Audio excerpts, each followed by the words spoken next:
Kitenda katika maisha yako. Nataka usikie sauti ya Bwana ikizungumza na wewe. Maana hakika tumekuja kumwabudu yeye. Hakika, thank you Jesus. Umesikia Roho Bwana akiniambia niombe sana.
Mwambieni Bwana siri za nafsi zenu.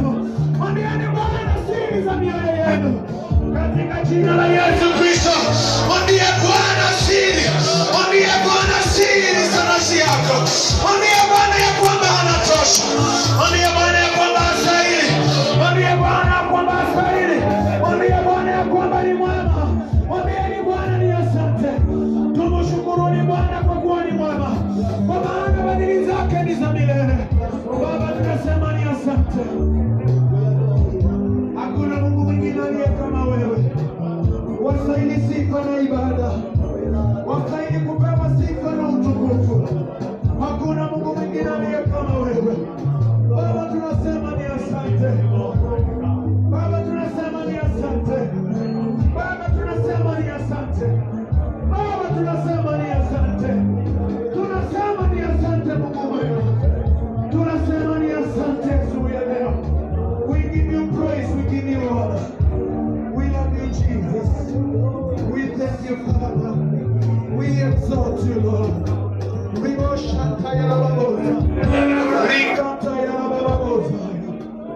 Tunakuabudu Jehova. Jehova, tunakuinua Mungu katika jina la Yesu. Baba, tunasema ni asante. Tumwinulie Bwana mikono yetu, tuamini kwa pamoja. Baba wa mbinguni, katika jina la Yesu ninasema ni asante ni kwa siku ya leo. Hii ndiyo siku ambayo umeifanya. Hii ndiyo siku ambayo umeiweka ili Bwana tukauone ukuu wako. Jehova, tunakungojea ukatutembelee kwa njia ya ajabu. Jehova Mungu ishie milele mfalme, tunakungojea Bwana ukatutembelee kama vile ulimtembelea yule jamaa aliyeketi kando ya lile baa. Mungu ishie milele miaka 38. Kama vile ulitembea kwake na tofauti ikaonekana. Tunakungojea Bwana ukatembea kanisani humo katika jina la Yesu Kristo. Jehova, wapendwa hawa wanakungojea. Usiwapite katika jina la Yesu. Usiwapite katika jina la Yesu Kristo. Kama vile kipofu Bartimayo mwana wa Timeo alikungojea Bwana na akaitia jina lako na akaita Yesu mwana wa Daudi ni rehemu. Bwana ukamrehemu, turehemu pia. Rehemu wapendwa hawa katika jina la Yesu. Bwana, sikia sauti yetu Bwana. Kilio chetu mfalme kifike kwako. Machozi yetu Bwana yakafikia kipimo chako. Kwa kuwa wewe ni Mungu mkuu. Bwana, ninainua kanisa mbele zako. Bwana, kanisa linapitia mambo magumu Bwana. Wengine wanawadhihaki wakisema yuko wapi Mungu wenu? Mungu wenu hawezi hata pona. Jehova, hata ukajidhihirisha kwamba wewe ndio ulilifia kanisa lako. Tumekuona Bwana, tumekuthibitisha kwamba wewe ni Mungu. Tumeona waliokuwa wamekufa Bwana ukiwafufua. Tumeona Bwana waliokuwa sio ambao wako na jina ukiwapa jina. Tumeona Bwana walio chini Bwana ukawainua. Tumekuona Bwana wengine walikuwa na ukoma bali ukawafanya wakawa sawa. Jehova, jina lako litukuzwe. Mungu mwema, ni asante. Ni wewe unayebadilisha. Tumeona ukibadilisha hata makahaba wakawa wahubiri. Jehova, ni wewe unaweza ukawasamehe. Tumeona wao waliokuwa wanaua, Jehova, kuwafanya wainjilisti. Wengine walikuwa Mungu ishini la wachawi. Wengine walikuwa waganga, umewafanya manabii. Bwana, wewe ni Mungu. Hakika Bwana umeinuliwa sana. Kiti chako cha enzi kimeinuliwa. Hivi Bwana, ibada hii ni yako. Tunanyenyekea mpaka chini. Tumeona ukitenda mema. Jehova, ninakumbuka Jehova Mungu ishemele wakati yule kijana alipopigwa Mungu ishemele na uchawi na akawa mbele zetu, na Mungu ishemele ukamtumia mtumishi wako na akamfufua. Utukufu Bwana na ukurudie. Sio sisi bali ni wewe. Tunafanya kuombea lakini wewe unayeponya. Bwana, utukufu wako watuguzi. Tunanyenyekea mpaka chini. Tumeona ukinguza watu kutoka mataifa kupitia kwa live streaming. Jehova, utukufu wako watuguzi. Na hata sasa Bwana, ninataka inawezekana katika jina la Yesu Kristo, kwa hao ambao wanaamini, wanaosikiza injili hii, pia wanaopata ujumbe huu kupitia online. Bwana, ninajua maisha yao yatabadilika kwa wema. Kitukuse kwa kuwa wewe ni Mungu mkuu. Asante kwa umbali ambao tumefika. Kwa jina la Yesu tumeomba. Pigia Yesu makofi. Pigia Yesu makofi. Hallelujah. We thank you Jesus. Hallelujah. Amen. Basi ninaweza sema ya kwamba ni kwema rohoni. Ninaweza sema ya kwamba hakika Bwana ametenda mema na nafsi zetu ziko na kila sababu ya kumwambia asante. Wakati huu asubuhi ya leo nachukua nafasi kuwasalimu nyote katika jina la Yesu. Je, amjambo? naomba tu unifanye tu hivi. Wakati nikisoma katika kitabu cha Mambo ya Walawi pamoja na kitabu cha Hesabu, kuna sadaka ambazo niliona Musa ya kwamba kuna sadaka inaitwa wave offering. Bwana Yesu asifiwe. Sadaka ambao ni kama sadaka tunafanya salamu. Bwana Yesu apewe sifa. Na akasema ya kwamba sadaka kama hizi wakati mwingine hata makuhani walikuwa wanafanywa kama sadaka hii, wanapeana mbele za Bwana. Mahitaji yetu tunayafanya wave offering. Bwana Yesu asifiwe. Kwa hivyo ni vizuri wakati mwingine, wakati anayeongoza ibada ama mchungaji anapokuambia nifanyie tu hivi, hiyo ni sadaka na inapokelewa mbinguni. Bwana Yesu asifiwe. Tena iko katika maandiko, katika hicho kitabu cha Mambo ya Walawi na Mambo ya Hesabu, sadaka inaitwa the wave offering. Bwana Yesu asifiwe. Kwa hivyo inafaa na ni njema zaidi. Tunaendelea vizuri, tuko na kila sababu ya kumwambia Bwana asante. Tumeona Bwana akiwa mwema, tumemthibitisha kuwa anastahili, na nafsi zetu zinanyenyekea ni kwa ajili yake. Bwana Yesu asifiwe. Uliyekuja hapa, ninataka kukuhakikishia ya kwamba your life will never be the same again. Lazima ukakutane na uwepo wa Bwana, na huo uwepo utabadilisha maisha yako kwa wema. Bwana Yesu asifiwe. Hata wale wanaotusikiliza online, ninajua kwamba Bwana atawatembelea kwa njia ya ajabu, na Bwana atawatendea mema kwa kuwa yeye ni Mungu mkuu. Sema amen. Nasema sema amen. Kwa sauti kuu sema amen. Haleluya. Wapi shangwe na vigelegele. Haleluya. Amen. Basi ni kwema rohoni na Bwana ametenda mema. Sitaki kuendelea kutoka pale, bali ningependa tupate neno mchana wa leo. Tunawakaribisha katika ibada ya pili, ambao Bwana ametutembelea kwa njia ya ajabu katika ibada yetu ya kwanza. Mungu ni mwaminifu. Amen. Na kwa sababu hiyo, kwa unyenyekevu wote, nachukua nafasi kumkaribisha mama ili atuongoze kutoka pale, amlete mchungaji, alafu tusonge mbele katika ibada na tubarikiwe. Sema amen. Na hesabu moja, nasema 2, 3. Wapi shangwe na vigelegele kwa Yesu. Amen. Amen. God bless you. Amen. Bwana asifiwe. Haleluya. Karibuni sana katika ibada ya siku ya leo. Mungu awabariki na awanemeshie. Bwana asifiwe. For those who are joining us through live streaming, may God bless you. Thank you for choosing to be with us this morning. We love you and God loves you more. I want to invite everyone to the service as we invite the speaker of the word. He is our daddy. God bless you, daddy, and God increase you. We are blessed to be in the presence of God, and I know today something good is going to happen in your life. Hallelujah. Mtazame mwenzako, mwambie something good will happen in your life. Hallelujah. Amen. We thank God for our daddy and we bless God because of him. May God give you utterance of his word in the name of Jesus. Church, let's all stand on our feet as we get our daddy to minister unto us. Let us celebrate Jesus. Hallelujah. Amen. Asante sana. Mungu akubariki sana mama, na utukufu wa Bwana uweze kukufunika. Haleluya. Basi salimia jirani yako kwa mbali tu, umwambie Yesu anakupenda. Amen. Kwa mbali tu umwambie Yesu anafanya nini? Anakupenda. Haleluya. Basi mambo inaenda vizuri, kila kitu ni sawa. Naona sasa hata nikitembea huku na kule, naona watu wamezoea sasa. Kwa hivyo at least kufungwa kwa makanisa, kuna kiti iko hapa. Kuna kiti iko hapa ambayo ina kufungwa kwa makanisa ilikuwa ni sawa.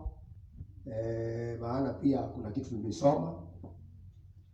Na pia social distance ikafundishwa. Tukajua maana yake. Kunawa mikono, ukalepwe, tukajua maana yake.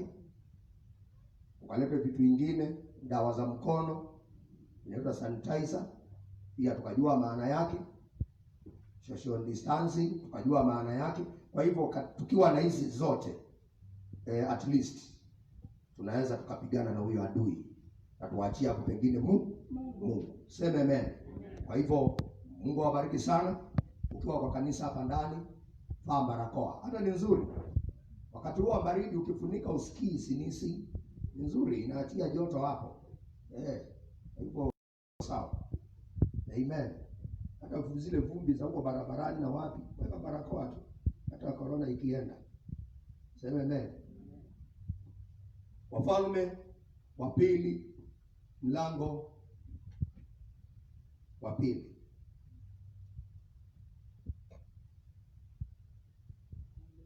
Naamini kila mmoja hapa sawa.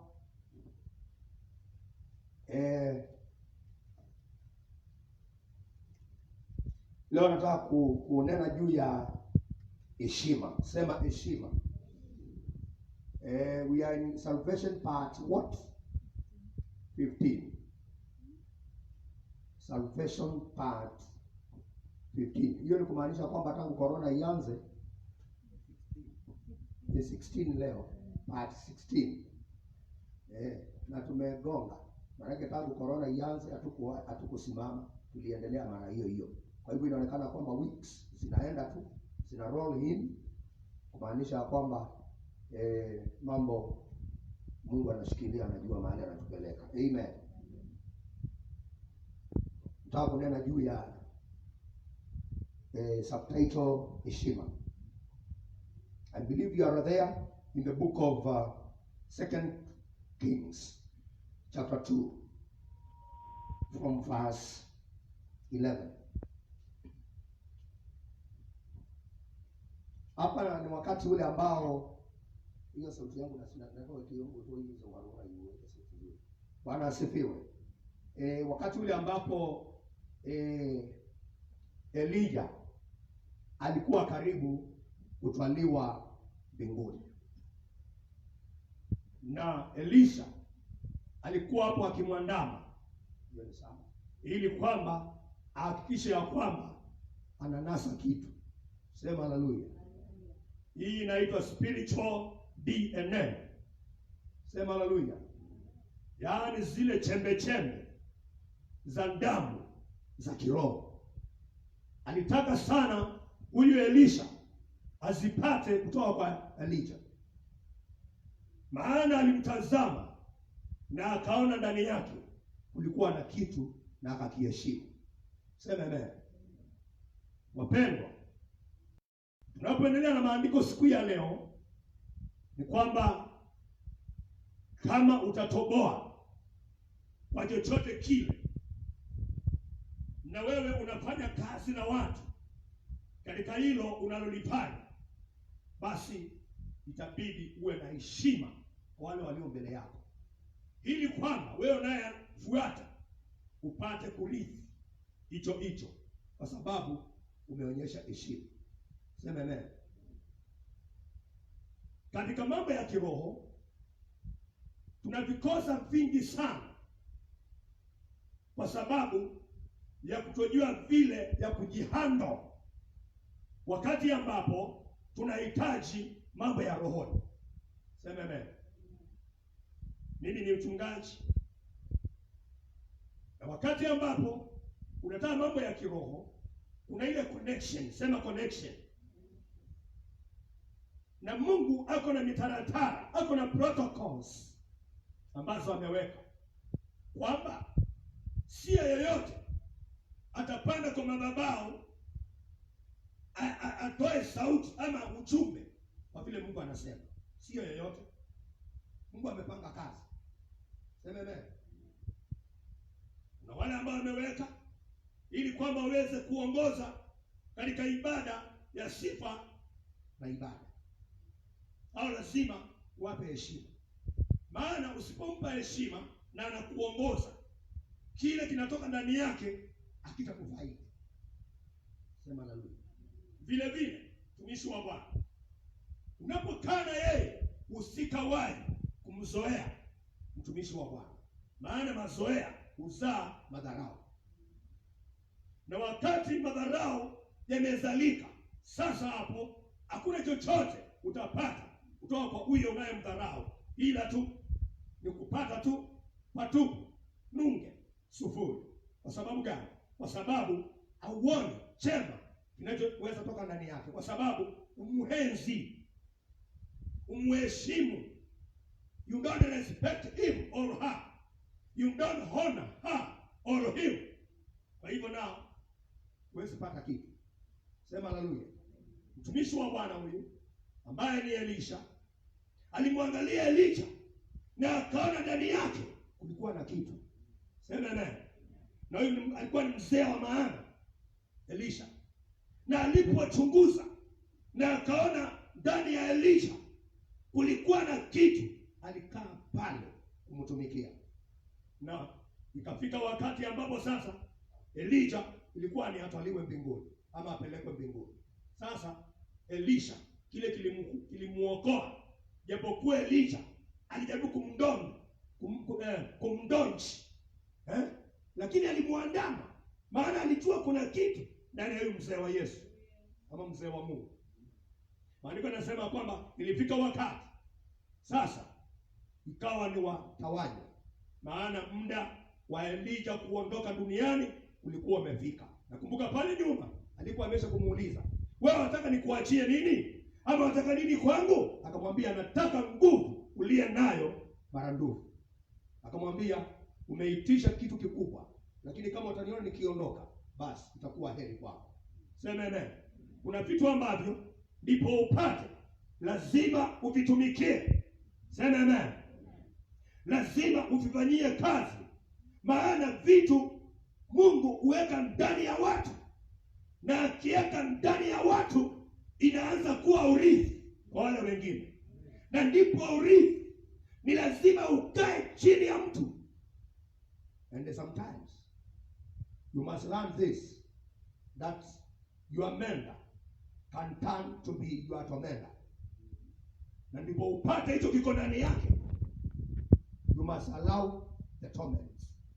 Maana kuna wakati wa torments kutoka kwa your mentor, yule ambaye anaye mlezi wako, mlezi wa jambo lolote lile. Hata ukienda training uwe askari, kuna kipindi kinafika wale wakuu wako inabidi wakupitishe mazito, maana kazi iliyo mbele yako ni nzito, wakuonjeshe uzito ili usio kakimbia siku ile ya haja. Na ndio unaona kila Friday ule kiganjo unaitwa outer call. Ni wangapi ambao wangependa kwenda nyumbani? Wanaume wanainua mikono. Maana kama inaendelea vile ilikuwa last week, anaona itavuta mwanaume mgongo, wanatokelezea, wanaenda. Sio wote huenda training ya polisi umalizia hiyo training, wengi wao retreat, wanakimbia. Kwa hivyo ukiona askari polisi njiani, muheshimu. Alipitia mambo, hata kulala kwa matope akiwa na nguo, kupitia kwa mitaro ya sewage, atokelezee upande wa pili. Maana hayo ndiyo mambo yanamngojea mbele, akilinda taifa. Tunaelewana? Where there's saving lives, there's losing lives. Maana wakati umejitolea uokoe maisha, katika kuokoa maisha unaweza kuta kwamba pia kuna kupoteza maisha. Ndio maana kikosi kikienda kwa vita, wakienda 600, huenda wakarejea 550. Wenzao wamepoteza maisha wakilinda maisha. Sema amen. Ndio Biblia inasema tuombee serikali. Biblia inasema kwamba tuombee walio katika mamlaka. Every time pray for the police, pray for our army, pray for our people, pray for our nation. Sema amen. Maana sina training wanapitia ili wakulinde. Wakati mvua inanyesha, hata iko na mawe usiku, askari polisi hapo nje anaangalia nyumba yako isifunjwe, anaangalia waizi wasikunyang'anye gari, anaangalia mambo yote. Na ndivyo ilivyo na mtumishi wa Bwana. Sema haleluya. Wakati mwingine unaweza kuwa unalala usiku, lakini pastor ameamka kutokana na hali aliyokuona kwa ndani yake mchana. Kuna vile sasa tunaangalia kama watumishi, tunaangalia ile hali ulio ndani yake. We have the ability to Google even the lifestyle of your marriage. na naweza jua hata ukicheka. Kuna vile unacheka tunajua hamkulala vizuri. Najua tu unahitajika mtumishi asimame mapema. Hapa hata mkicheka hii ni plastic. Sema amen. Na inasikia kuongoza na inaamka usiku wa manane. Wakati wewe unangorota aidha kwa usingizi ama saa 8 ya usiku na nusu. Saa 8:30 ya usiku, wakati ambapo hata wewe hujalala kwa sababu unapitia mambo mazito. Na mimi nasikia kunguzwa. Ninapelekwa ili kwamba niweze kusimama na familia yako. Na tunaomba pamoja na ujui kama nakuombea na ujui kama najua uko na shida, lakini nilipokuona jana saa 8 tulipokutana nilijua hapa kuna mwewe wa fence. Sema amen. That's how powerful the men of God are who are called by God. Sema haleluya. Kwa hivyo sasa, japokuwa Elisha alikuwa pale na alimuona Elisha jinsi anavyo behave, akaona huyu mzee ni kama anaondoka. Na kwa hivyo something must be done. Maana hakuwezi kuachwa vacuum. Lazima jambo litendwe ili kwamba nafasi hii ama ili pengo iweze kujazwa. What happened? He followed him closely. Hata alipompeleka kwa baridi, walivumiliana pamoja. Ndio nimekwambia your mender can turn to be your tormentor. And if you don't resist torments or allow torments, then forget about it. Sema amen. Chochote kizuri unataka, hata ukitaka ndoa nzuri, ni lazima uvumilie mateso yaliyo katika ndoa. Sema amen. Lazima uvumilie magumu na mazito yaliyo katika kuzaliwa. Unajua saa nyingine wazazi wanakuwa kisirani. Bako unashangaa kwani dadi anapendanga nini? Kwani mama anapendanga nini? Na hasa wale ambao mmeolewa. Unaweza kuta mother in law ambaye ni mother in law ile wa television. Unakuta kwamba hapa sio kuact, ni kweli. Huyu sio wa kuact. Anakaa kama hiyo ya mother in law, lakini si kuact, ana act. Unajua ya mother in law ya TV ni kuact. Akirudi kwake anakaa mama wa kawaida. Lakini hapa anakuonyesha vile kuna kuanga pande ile nyingine. Pengine wewe uko hapa na wewe mahali umeolewa ni kwa mother in law ambaye sio wa kuact, lakini ana behave kama ile wa kuact. Pigie Yesu makofi. Sema amen. Sasa hapa ndipo hekima lazima apate nafasi. Sema hekima apate nafasi. Ili uweze kumbalance na uangalie ni lipi la mno hapa na ni lipi ambalo sio la mno hapa, ili kuhakikisha kwamba at the end of the day you have killed your everything. Praise God. Nataka kuonyesha kitu hapa. Mstari wa 11. Tasoma kwa kidogo nikirukaruka manake muda sina. Ikawa walipokuwa tumesema tunasoma Wafalme wa pili, mlango wa pili mstari wa 11. Inasema ikawa walipokuwa wakiendelea mbele na kuongea, tazama ukatokea gari la moto. Hapo ni kati ya Elisha na nani? Na Elijah. Na farasi wa moto. Haleluya. Nikawatenga wale wawili. Naye Elia akapanda mbinguni kwa upepo wa kisulisuli. Naye Elisha akaona, akalia, baba yangu, baba yangu. Haleluya. Hali Elisha amekaa na Elia mpaka amekuwa baba yake. Gari la Israeli na wapanda farasi wake. Wawili anasemaje pale? No. Naye Elisha akaona, akalia, baba yangu, baba yangu. Gari la moto na wapanda farasi wake. Asimuone tena kabisa. Akashika vazi yake mwenyewe akayararua vipande viwili, kisha akaliokota lile vazi la Elia lililomwangukia. Akarudi akasimama katika ukingo wa Yordani. Akalitwaa lile vazi la Elia lililomwangukia, akayapiga maji, akasema, yuko wapi Bwana Mungu wa Elia? Naye alipoyapiga maji yakagawanyika huku na huku, Elisha akavuka. Sema amen.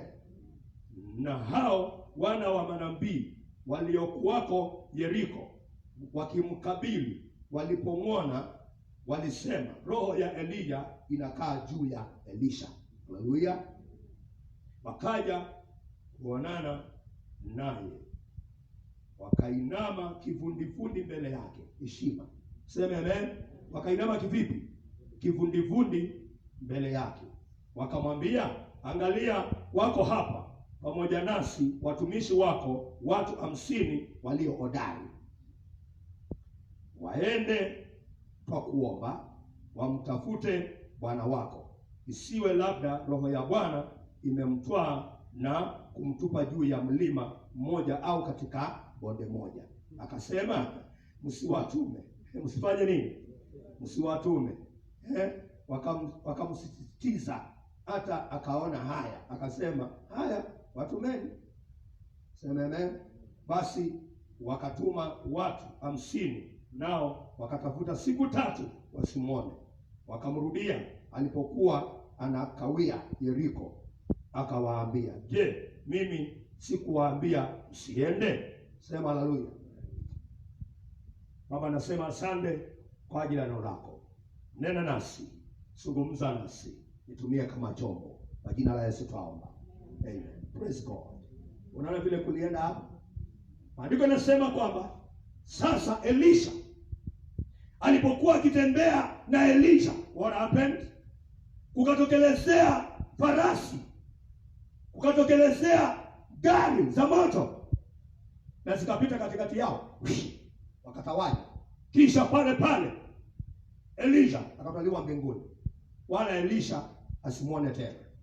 Na maandiko yanasema kwamba alipoona hayo, alirarua mavazi yake mara 2, akatupa, na mara hiyo akaokota ile vazi ambayo Elisha alikuwa anafaa. Maana aliachilia, akaliokota mara moja, na aliposhika hilo vazi sasa ikawa ni kama ndio nguo yake. Sema amen. Alipokuwa akirejea sasa, akagonga mto wa Jordan, na alipomguza maji yakatawanyika huku na kule, na akapita, akavuka. Alipoenda pande ile nyingine, what happened? Alikuta wana wa manabii.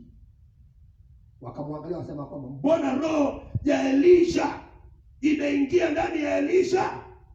Sema amen. Na maandiko yanasema kwamba walienda chini wakamsujudia. Sema haleluya. Wakamsujudia. Sasa kukaanza mjadala, na ule mjadala ulianza ni kwamba, sasa mtumishi wa Bwana, tumekuona hata vazi lenyewe lile la Elia tumeliona, lakini tunakuomba kitu kimoja tafadhali, tusije tukaingia kwa mambo mengine hapa, tujiingize kwa hatari. Now what you'll do, hapa tuko na wanaume 50 study kabisa, kukwea milima, kuogelea, kila kitu wanajua. Sasa tunaomba tupatie nafasi, tuende tutafute mtumishi wa Bwana, maana wenda hiki kibunga kilipomuinua, ama upepo wa kisulisuli, pengine umemwangusha kwa milima ama kwa mianda, tuende tumtafute. Akawaambia hapana, msifanye hiyo. Wakamwambia hapana, mtumishi wa Bwana tupatie ruhusa. Wakasisitiza, maana wanasema mpaka mtumishi wa Bwana akaona haya, akawaambia basi nendeni mtafute. They gave themselves 3 days to look for the servant of God. Wakatafuta, wakarejea wamechoka, kumwambia kwamba hatukumuona. Akawaambia, si niliwaambia msiende? Sema haleluya. Now hii yote ni ya nini sasa? Heshima. Sema amen. Wana wa manabii hawakupenda kufanya makosa ambayo ni orera, wachukulie jambo upesi. Ilikuwa kwa kanisa ingine zamani sana, that was the year 1986, na pastor wa hiyo kanisa ambaye nilikuwa nimehudhuria, nilikuwa nimekaa pale kama miezi nafikiri 6 hivi, akaenda ng'ambo kwa mwaliko, na alipoenda ng'ambo sasa kukatokea unabii akiwa ng'ambo, tulikuwa tumebaki na mke wake. Mama mmoja akatoa unabii,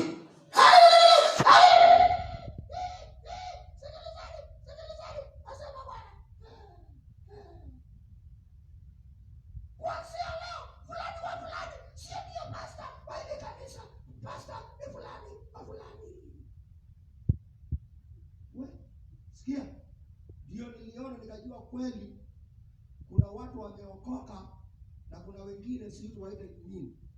I tell you, kupitia kwa hiyo unabii peke yake kanisa likagawanyika katikati. Deacon mmoja akawaambia no, not when the servant of God is not here, until he comes is when we can now divide This kind of a prophecy. but for now Hold it. Wengine wakaunganika na yule nabii wakiki. wakasema Mungu akiongea anasema haste. The business of the king requires haste.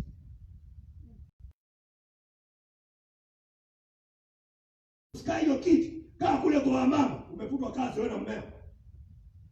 Sasa yule deacon tukatangaza maombi na akatuambia jamani, Tuombee kanisa. Hakukuwa na maombi ile kama leo. Tunaweza kufikia mtu haraka haraka namna hiyo. Hasa hapo mama. Huko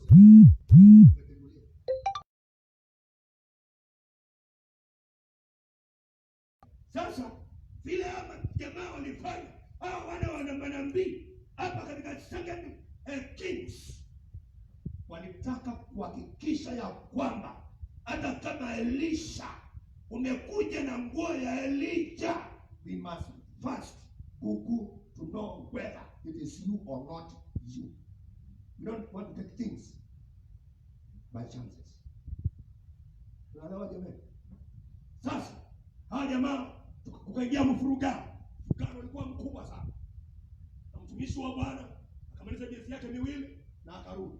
Aliporudi akuta kanisa imeraruliwa na mashetani. Na yule kiongozi ambaye anaitwa assistant, yule anaitwa associate, Alikuwa anashangilia hiyo kitu sana. Manake ndiye amechaguliwa. Sasa wake akiwa ng'ambo. Unaona? Wewe associate. Hello, associate. Hii majina yake muachane nayo ya associate. kanisani hakuna pastor na associate. Pastor ni pastor, wale wengine ma deacons. Sema amen. Na maandiko yanasema ya kwamba a deacon must be able to preach the word. When you preach, that doesn't qualify you to be a man of God. Actually, hata pastor anatakiwa atume deacon akasikana. Mazishi sio kazi ya pastor. Ni kazi ya deacon.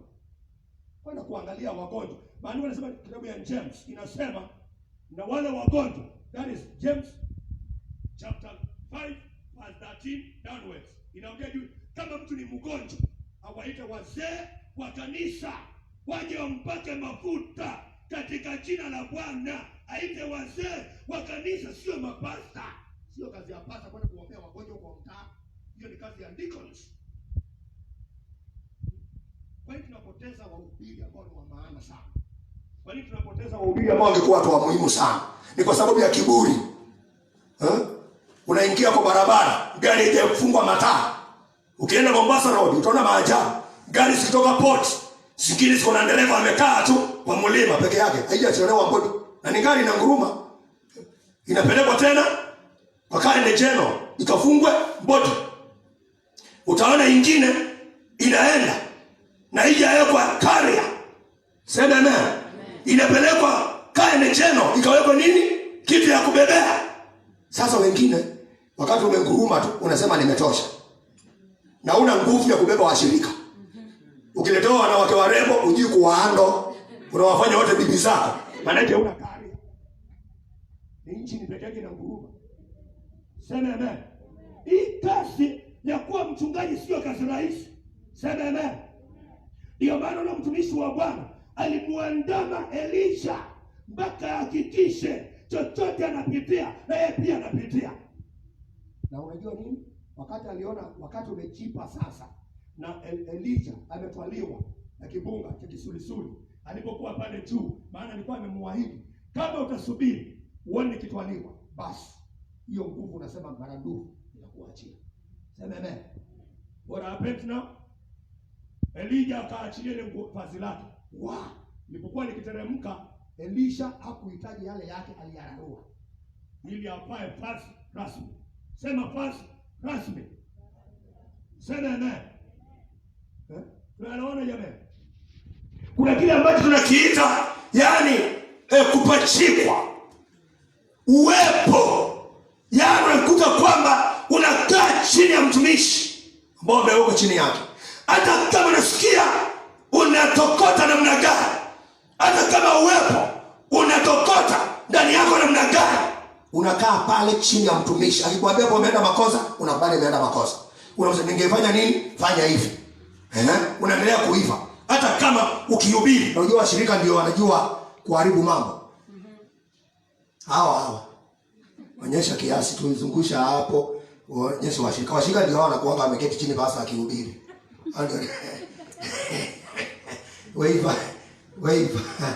Wave those who are at home.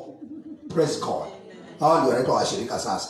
Sasa washirika, kuna vile unaweza kuja hapo ukiwa deacon, uje uhubiri ka injili nikiwa nimeenda mission, alafu uinue viti. Sasa kuna watu ambao akihubiri naone viti vimeinuliwa, anashikwa na kichaa. Maana hiyo ya kuinua viti tayari kwake ni allergy. Inakuwa spiritual allergy. Sema haleluya. Sasa hata kama ukihubiri injili na washirika wa kanisa ya pasta wako uliye chini kushangilie, si ati umeiva, uko bado. Hiyo ni mataa tu umefunga, lakini uje fungwa keria. Tunaelewana? Sema amen. Sasa unafungwa keria kila kitu. Wengine nafikiria maana nimefungwa keria niko na mataa na kila kitu kiko sawa, sasa naweza ingia barabarani. Not yet. Bado kuna kuwekwa number plate ili ijulikane hii gari ni KCS top 55 stop K. Tunaelewana? Na hiyo ni ile siku sasa ambayo ni ya kupuzu. Sema kupuzu. Sasa wazee wanaketi chini kama siku ya Timotheo na Paulo. Anamwambia chunga uwepo, upako, neema iliyokuja juu yako baada ya kuwekelewa mikono na wazee. Kuna kipindi kufika mzee akawekelewa mikono na wazee wenzake, wamkubalie kwamba sasa tumekubali, umekuwa kiongozi, hekima yako tumeitambua na tumeona kwamba uko sawa, sasa unaweza enda kazi. Sema naye. Na unawekewa sherehe, na hata pasa wako anakuchukulia sadaka ya kwanza, anakupatia kule sadaka ya kwanza. Sema amen. Alafu utumwe kwa ule mji ama ambaye imeonekana kwamba unazidi kufanyia kazi pale. Sema haleluya. Sasa wengi ambao tuko nao, unafika mahali unakuwa paka gengeufu, paka mgengeufu, paka kichaa. Paka wa kawaida ulio namna gani? Na paka mgengeufu inakuwa chini. Ili ni chini hili. Tunaelewana? Sasa unaweza pelekea watu injili. Ukiendea wake za watu unakuwa pasajini. Maana hukuondoka na yule roho. Hakuna yeyote aliyekupitisha kwa mazito, hakuna yeyote aliyekuwekea mtihani, hakuna yeyote aliyekupitisha kwa mlima, hakuna yeyote aliyekuangalia kaona kwamba tayari umeiva. Sema amen. Na ndio unaona kuna michipuko ya makanisa aina mbalimbali, inaitwa majina mpaka majina imeisha. Unasikia CKWSK International Ministries. Mama mzee akiambiwa kanisa hili inaitwa nini? Anasema inaitwa PPP. Maana hajui hiyo kitu inaitwa kitu gani. Majina imeisha. Sema amen. And my brother, I'm not attacking anybody. But what I'm saying is, wewe DNA yako ni ya nani? Sema amen. Elisha hapa anabeba chembe za damu ya kiroho ya Elisha. Wewe mhubiri wewe, sasa unapohubiri wewe. Maana kama tusikiliza napenda kwa bishop. Apostle kila moja. Apostle kufanyika apostle. Hiyo ni mtu anaenda kwa mtu na sugu hapa kwa sababu ya kupiga magoti. Anainama mpaka uso akitafuta Mungu. Tunaelewana? Na mbili, prophet. Wewe kwa mtu na sugu hapa kwa sababu kupiga magoti akimtafuta Bwana. Ukiuliza nabii zile siku amelala msituni ni ngapi, akiongojea Mungu anapendana manyoka ili alete ujumbe ulio sawa. Bali Biblia inasema kwamba na laaniwe asemaye Mungu amesema na wala hakusema, huyo alaaniwe. Inawezekanaje? Tunasikia tunafanya neno la Mungu natukana. Unasikia nabii, unasikia kwa mke wa pili. Unasikia sio akienda Mombasa, kuna kama msichana kanambebeanga Biblia. Kama kuna msichana kubebeanga Biblia kuanzia leo futa kazi. Futa kazi. Sema amen. Mimi niko na PA kuja hapa. Mimi sijaandika msichana. Niko na PA. Toa bali mimi. Hebu onyesha kijana. Hii kiganja ni kama ile ya wana wa Anaki. Sema amen. Nenda uketi. Praise God. Sekani atuniambie wewe uko na upako mwingi sana, ukienda Tanzania unaendanga na msichana ya mambayara wako. Wewe punguza kitu. Wanaume ni wanaume. If you are not a eunuch, hata kama ni eunuch lazima pia heshima ya nchi. Maana utaandika kibao uweke hapa usijulikanage wewe ni eunuch. Lazima uhakikishe kwamba kwa kuonekana na kwa kusikizwa injili inaheshimika. Pigia Yesu makofi vizuri. Kwa hivyo wana hawa wa manabii wakaambia Elisha, tumekuona kwa nguo ya Elisha tayari umekuja nayo. Na hata utukufu uliye ndani ya Elisha tunaona uko juu yako. Lakini tupatie ruhusa. Tuko na wanaume 50. Waende kwanza watafute huyu nabii mahali ameenda. Wamtafute vizuri. Tusiye ameangusha na upepo kwa mlima, tuanze chachi yetu hapa tunaamini. Tuanze kanisa yetu hapa tufanye nini? Tunaamini. Hakuna kitu mbaya pia. Deacons, wow. Kama kuanza kanisa ambayo haijakuwa okay by the spiritual father. Utatesekea hapo mpaka stocks sifanyike like warmers. Sana na. Lakini mtumishi wa Bwana uliyeketi chini ya jasho lake akikutuma yeye, hata akituma kwa mlima, utaona watu wakija pale na mali zao, because where there is a vision there's a provision. Sema amen. Because there's no ministry without a minister. Nor is there a ministry if a minister without a ministry. Sema amen. Lazima huduma iwe na mtumishi wake, na mtumishi awe na huduma, na hiyo huduma lazima ikuwe na watu wa kusimama naye. Kama wewe ni pasta na umekaukiwa, kiatu imeingia mawe, jiite mkutano, jiite conference, maana uko na washirika wameketi chini. Lakini sasa yani unahubiri, wanaona maswaibu ya njema. Hawana mtumishi wa Mungu ndani yao, wanaona maswaibu ya njema. Tunaelewa? Sasa jamaa walisema nini? Walisema uwepo na upako na mafuta yaliyokuwa juu ya Elisha, tazameni jamani, yamekuja juu ya Elisha.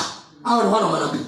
Wanasema watu wamezoea kukaa na baba zao manabii, wanajua kugugu vitu ya kiroho. Wakaangalia Elisha, wakaona upako uliyetembea na Elijah exactly huko kwa kipaji cha huyu jamaa. Amen. Injili ya Biblia na suti. Sio about how tall you are, how fat you are, how educated you are. No, it depends on the anointing, and the anointing comes from within.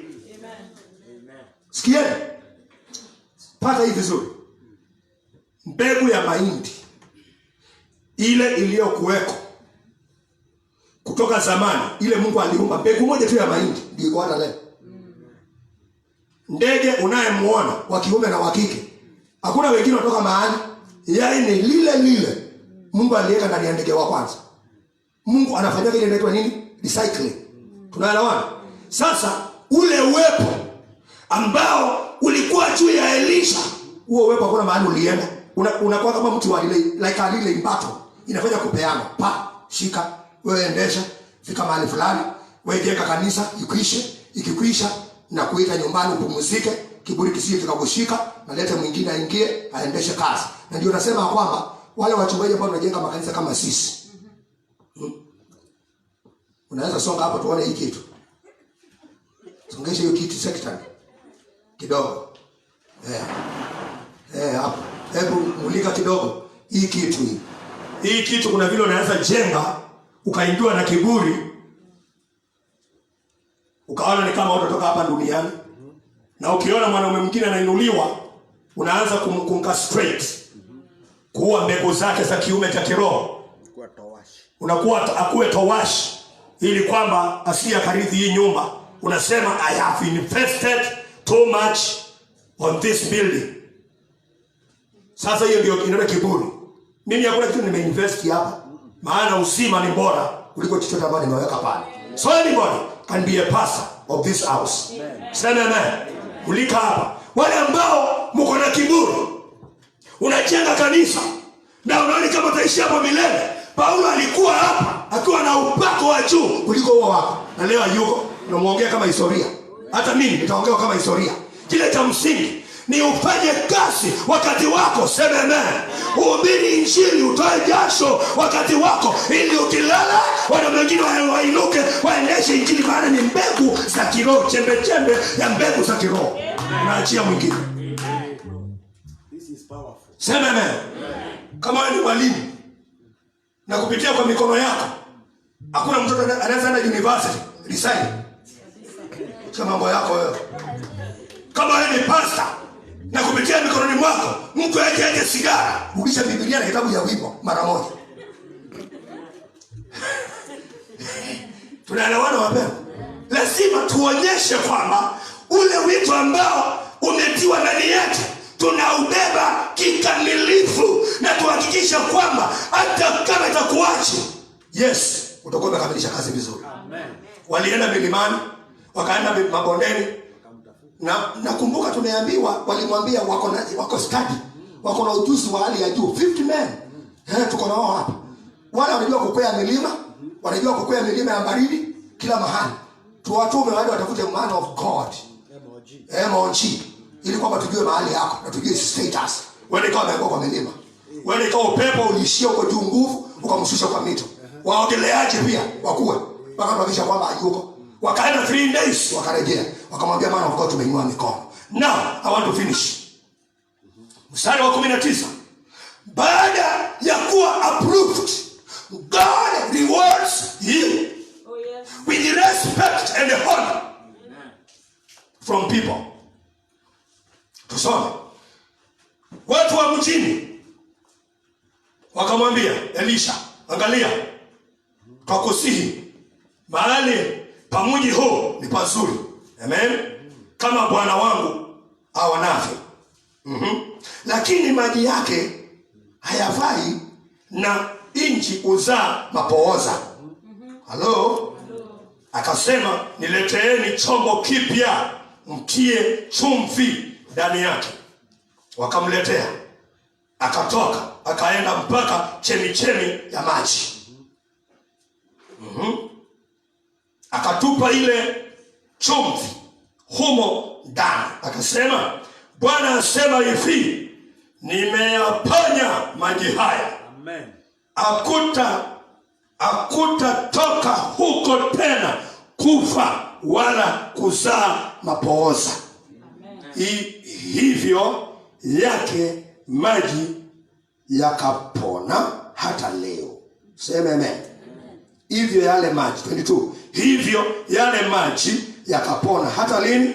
Hata leo. Sawa sawa na neno la Elisha alilonena. Sema haleluya. Unapendea? Baada ya kuonyesha kwamba ameprove, hata kungojea subira. Maana angekuja na kiburi chake. Si amejua ameenda. Nguo amechukua. Angewaambia nini akina nani nini? Unasema nini wako na ujuzi hapa 50. Wengine wanasema hii kanisa yangu. Ni yako? Pole. Na uwanda.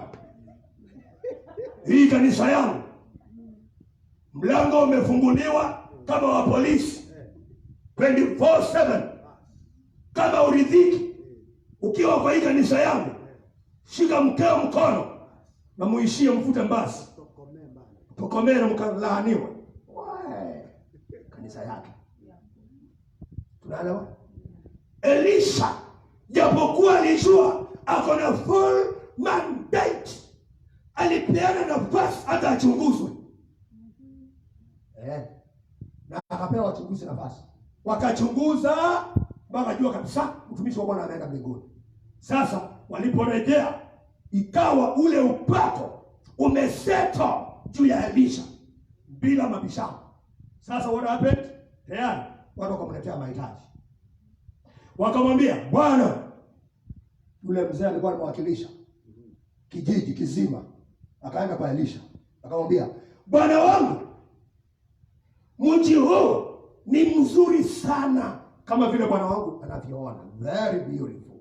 Ya maji, visima kila mahali, very beautiful, very green. Lakini kuna shida moja, maji yake yakinywewa yanasababisha mapooza, yanasababisha kifo.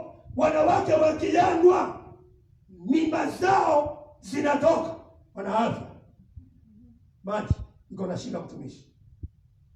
Akawaambia okay, do this. Nipatieni bakuli jipya ambalo aliyoitumika. Wakaleta. Niwekeni chumvi ndani. Chumvi kaletwa, wakaweka ndani. Na maandiko nasema akaelekea kwa kile chemichemi ambayo ilikuwa na maji aina hiyo.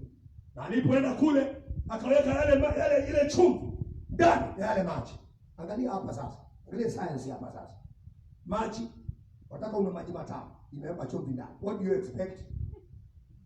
Sometimes God will work against your wishes.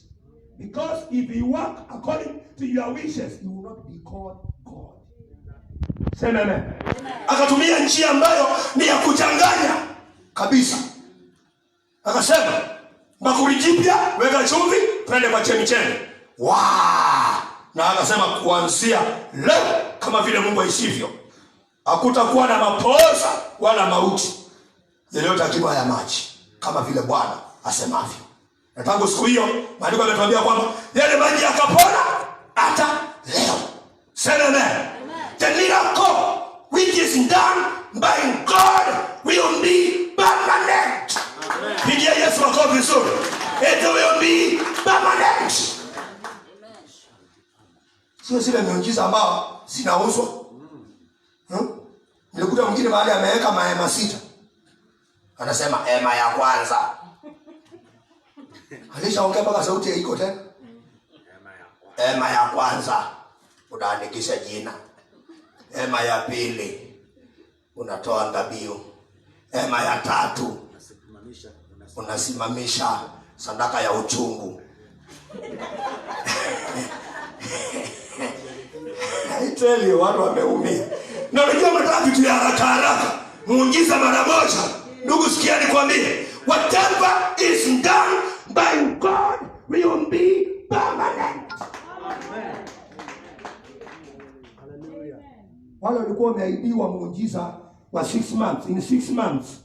Na ikawa ilikuwa pale mwezi wa kwanza. Mwezi wa ngapi? Corona iliingia mwezi wa 3. Mwezi wa kwanza, wa pili. Sasa ikibaki miezi 4, corona ndio ikaingia. Ika-intercept what that fellow had said. Usichukie Yesu, maana si yeye alikuwa ametumana. Yesu akitumana inakuwa permanent. Kama miezi 6 imeisha na hujapata chochote, sahau. Na mwambie Mungu nasononeka na isi pole kabisa, Mungu wangu nisamehe. Kuanzia leo nitaacha ujinga. Panda mbegu za upuzi ukuonga. Mungu aonga. Sema amen. Bwana wa mabwana hapokei rushwa. Bwana wa mabwana hapokei rushwa. Sikia. Hapokei rushwa. Atunaenda na mtoto wako, upeleke ng'ombe. Ndio mzee arudi. Atoke kwa kahaba. Sema amen. Kile kirudisha mzee wako ni ukweli. Ukweli wako kwa kumwamini Yesu. Sema amen. Uende magotini katika haki, katika roho na kweli, umwite Yesu bila kutoa chochote. Sadaka lazima utoe ile ya Biblia. Fungu la 10 lazima utoe ile ya Biblia. Mjengo lazima tujenge wa kanisa, choo na vyovyote, kununua viwanja kama kawaida. atapasa anunuliwe gari. Tunaelewana? Lakini sasa ile ni ile ya mondo komo, one on one with the servant God and the God. Lakini ndani uachilie roho wa Bwana ili kwamba deep call unto deep. Kilindi kiita kilindi. Sema watu wanaenda jehanamu kwa sababu ya kujaa upusi.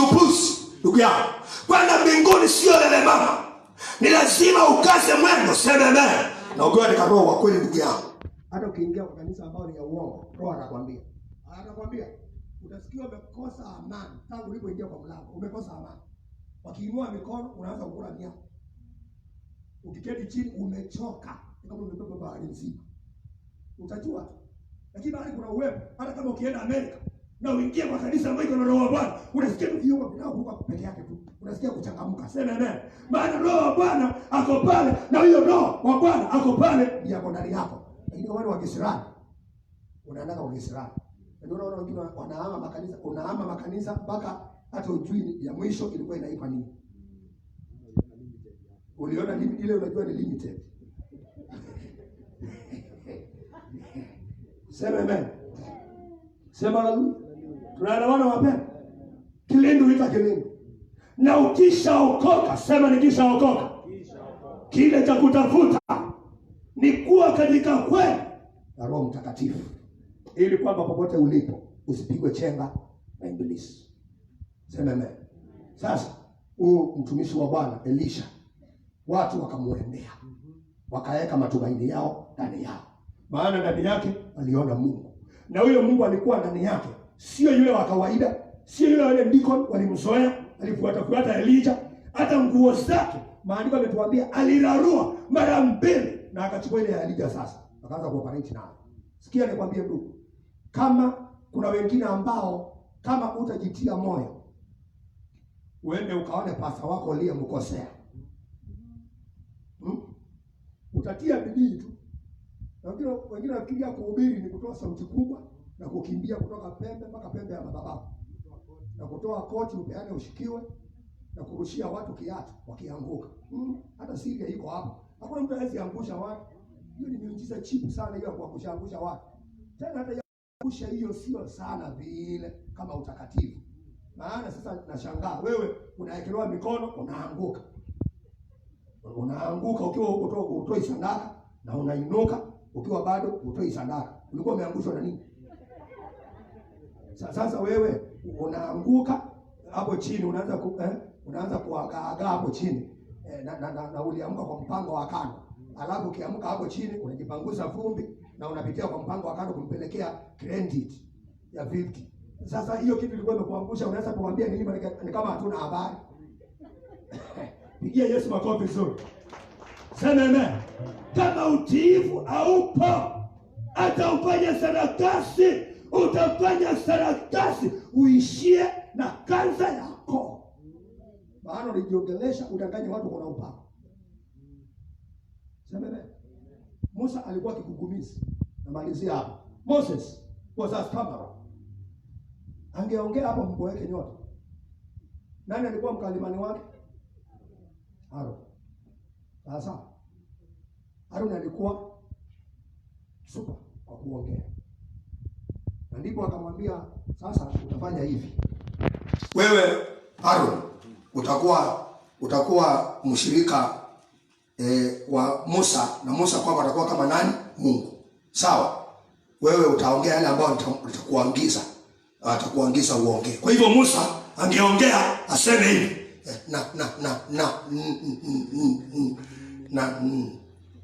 Na Mungu anasema, Aaron anasema, Mungu anasema.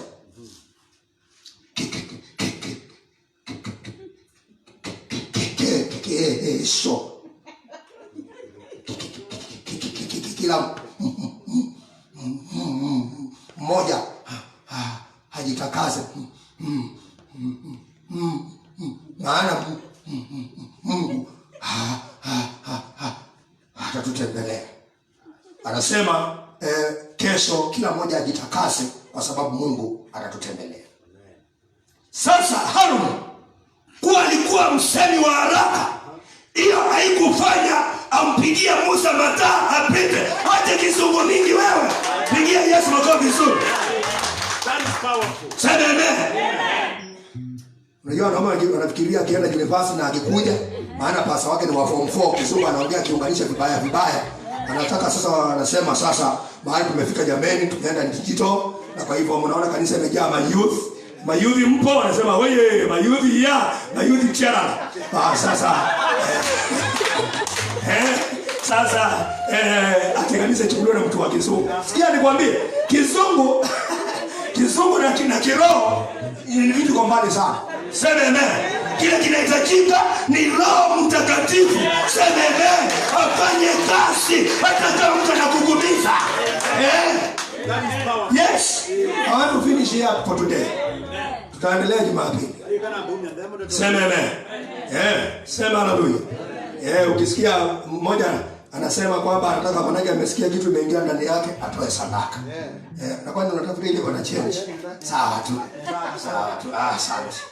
Asante. Thank you. Thank you. Ukigusa kutoa unatoa. Kama hujaguswa unakaa. Usije hapa na hisia zako za mwili. Sema amen. Ukisikia hii kitu nipande mbegu, panda. Kama ni hisia, usione wengine ndio kupanda mbegu, uende ukapande mbegu. Unaenda kupandia nini? Nimepanda ili hiyo roho ya overtaking isiwahi kuingia kwa jina la Yesu. Because he is my cup bearer. Yeah. Tunaelewana? Tulia. Tumetoka mbali. Praise God. Na hiyo ni roho ambayo inastahili iwe emulated by everyone. Sema haleluya. Wewe kijana ulio hapo nje, umepeleka watu, umewaingiza kwa mabati mahali, mnatesekea pale, na nabii wako yule aliyekuzaa kwa mambo ya kiroho kila siku akienda kesha anakulaani. Na unachukua Biblia unasema mimi ndiye pasa wenu. Utaketisha watu chini ya laana zako na chini yako. Hakuna mtu anaweza kuendelea mpaka urejee kwa baba yako ya kiroho, hata kama kuna mandefu marefu namna gani. Lazima uhakikishe kwamba unanyenyekea kwa aliyekuzaa kwa mambo ya rohoni. Pigia Yesu makofi vizuri. Sema amen. Haleluya. Nataka tuombe. Si anatoa mahali pa kwenda. Tuko fit. Hii nchi tuko fit. Tunaenda sehemu tunaambiwa njooni huko. Tunawaambia kuna kingine tumetoka. Hatuwezi kuja huko. Na mkifanywa hivi na hivi na hivi mnaweza kuja huko. Tunawaambia hapana, huko tunafanyia hapa pia. Ili tusije tukaibiwa rohoni. Tubaki na mwili peke yake. Sema amen. Wacha nikuambie hiki kisa. Jamaa mmoja alienda akasoma. Alikuwa msomi. Na alikuwa ni mshirika wa mzee fulani. Huyo mzee hata alikuwa hajui darasa ni nini, lakini alikuwa ameitwa na Mungu. Sasa yule kijana akainuka Kiingereza mingi, akainuka masomo kila kitu. Sasa akaanza kwenda international baada ya kumaliza chuo. Akaitwa anaenda kuhubiri ng'ambo. Sasa yule mzee wake yule leader wake akamwita akamwambia, kijana, hapa na hapa na hapa auendi sawa sawa. Nataka utulie hapa nyumbani. Na hata tuko na conference ndogo hapa ya wamama. Nataka uongee kwa hiyo conference. Akamwambia, mzee, nimeitwa ng'ambo. Naenda kuhubiri ng'ambo, mkutano mkubwa. Uko na watu kama 10,000. I'm going to preach in a big gathering. Yeah. Mzee akamwambia, mimi kama baba yako wa kiroho nimekuangisha utahubiri kwa hii conference ndogo ya wamama. Na kama ukienda mimi na wewe. Kijana alikuwa alishika hiyo akamwambia, sikia, I've gone international. So what? Yeah. Lazima tofautishe. Sio siku zile walikuwa wanatukemea hapa. Tumekuwa watu tuna bibi na watoto. Saa nyingine unaongea mambo hapa mpaka mama ananiuliza kama mchungaji anakuheshimu. Hiyo ukome. Koma. Alipokuwa kijana akitaka kwenda, yule mzee akamwambia, come boy, come. Akamwambia, kuanzia leo ile mikono nilikuwekelea kwa Yesu Roho Mtakatifu, hiyo Roho Mtakatifu nimemuondoa kwako. Na ile grace, neema ya kuhudumu ambayo ulitoa kwa hii kinywa yangu kwa kukusungumzia, pia ile neema nimekunyang'anya. Sasa kwenda. Kijana akamwambia, are you God? Akageuka akaenda. Alipofika airport, akaona majamaa wamevaa miwani nyeusi, wanamfanya hivi, come boy, come. You are the drunk dealer we have been looking for. Hapana, mimi mhubiri akaambiwa utaongea mbele kwa mbuti. Kwisha. Akatokezea kwa magazeti, sifa yake ikaharibika hata wale. Kanyang'anya neema. Kuna wazee wanabebea wengine neema. Ati anamwambia the gifts of the Lord are irrevocable. Anamwambia the gifts of the Lord are irrevocable. Mafuta huwezi kucancel, akamwambia enda. Ndio alijua tu. Sana. Kwa hivyo ile kiburi chako lazima uelewe, wale ambaye mnavunja fence na mnaenda kuanzisha vitu yenu ambayo haijanenewa na wakuu wenu wa kiroho waliowazaa rohoni. Hata wewe unaweza niambia unapitia magumu. Wacha tena bado. Sana. Lakini sasa kile cha maana hapa ni unyenyekee na ushuke na ubebe hiyo aibu kama vile Yesu alibeba aibu ya msalaba. Na uende na ubebe sadaka nzuri. Na mwambie mchungaji, niko tayari kusimama kwa madhabahu, nisungumze pale kanisani, niombe msamaha kwa ndugu zangu na dada zangu. Maana niliongea mavi, nikaongea matope nilipokuwa nikienda ili niwapatie watu, nijipatie watu wanafuata. Kwa hivyo sasa uombe msamaha na useme sadaka yangu ni hii mzee, na upige magoti wewe na mke wako muombe na hiyo mzee awaachilie kwa roho safi na utafanikiwa. Lakini bila hiyo utasema nilikuambia. Wale ambao mnasikiza ujumbe, sambaza ni wa muhimu. Sambaza. Enda kwa your wall, tuma Kwa grupu zote. Hata kama unakuanga na grupu ya wai. Ni wa muhimu sana kusikizwa na kila mtu. Basi, iwapo ungependa kuokoka, napenda nikupatie nafasi ili kwamba leo hii umpokee Yesu Awe Bwana na Mwokozi wa maisha yako. Sema nyuma yangu, Bwana Yesu, leo nimesikia neno. Nimetambua ya kwamba mimi ni mwenye dhambi. Na leo nimeamua kukurejelea Bwana ili nikutumikie, nifanye kazi yako. Kuanzia leo naacha kiburi na maovu ili Yesu upatikane ndani yangu. Futa jina langu katika kitabu cha mauti, andika jina langu katika kitabu cha uzima. Nifanye mtoto wa Mungu, nami tangu leo nitakuandama siku zote za maisha yako. Amen. God bless you. Sasa umeokoka. Tafuta kanisa nzuri ambayo dhambi inakemewa. Ukae hapo. Waje hii mambo ya kuongaongwa na maneno ya matamu ukiidiwa mambo ya pizza ya kwenda Amerika. Tafuta kanisa ambayo dhambi inakemewa, uende hapo. Ukiacha dhambi ndio Mungu anaonekana. God bless you. Keep it strong. Unapotaka kutoa sadaka yako, nambari ya simu iko hapo. Unaweza tuma support ili kwamba hii kazi iendelee. Soon and very soon tunaanza kuleta kipindi kinaitwa Reverend Dr. Jeff jioni, ambao tutakuwa tukiongea juu ya jamii. Nipatie kitabu hicho. Tutakuwa tukiongea juu ya jamii. Kwa hivyo tegea tu, tutaanza kutuma adverts ikiitwa Reverend Dr. Jeff jioni, ili tuweze kuzungumza na familia ambazo shetani amesitesa. Ukiangalia hapa nimeandika kitabu ambao ni kitabu kizuri sana, kinaitwa Evangelism Under Siege. Injili chini ya uvamizi. Kwa kweli injili imefamiwa, dunia nzima haipatii injili kipaumbele. Wanapanga mipango yao, ndio Yesu atatajwa baadaye. Na kwa hivyo ukiangalia kitabu kizuri sana, kopi moja inaenda na 500. Ukitaka unaweza piga hiyo nambari ya simu, alafu uweze kupata kopi yako, usome uone ni vipi ambapo evangelism is under siege, and God will bless you. God bless you. Keep you strong. Basi sasa ni wakati wa kutoa ili kwamba tumalize ibada tuende nyumbani tukifuata sheria za idara ya afya. God bless you. Keep you strong till we meet next Sunday. God bless you. This is the Redeemed Gospel Church. I'm the pastor in charge here. This is Nunguni in Kilungu sub-count, Makueni count. God bless. Shalom.